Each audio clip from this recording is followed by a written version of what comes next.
เป็นเรื่องปกติที่แม่หญิงจะมีอารมณ์ที่อ่อนไหวเศร้าและหมดกำลังใจ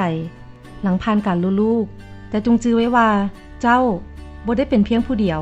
ที่พบพ่อกับปัญหาเหล่านี้จงให้ความไว้วางใจ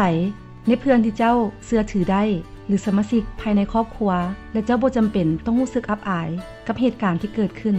นอกจากนั้นยังมีการบำบัดทางกายภาพหลังจากการรู้ลูกเพียงแต่เจ้าปฏิบัติตามคำแนะนำของท่านหมอเช่นการกินยามีโซโพสโตนเพื่อขับแห่ข้างเพื่อปินผัวอาการสนหลังการรู้ลูกและเพื่อลดพรอาการเจ็บปวดการรู้ลูกถือเป็นประสบการณ์ที่เป็นส่วนตัวหลายแต่เจ้าบ่ต้องรู้สึกละอายใจและยอมรับความเป็นจริงที่เกิดขึ้น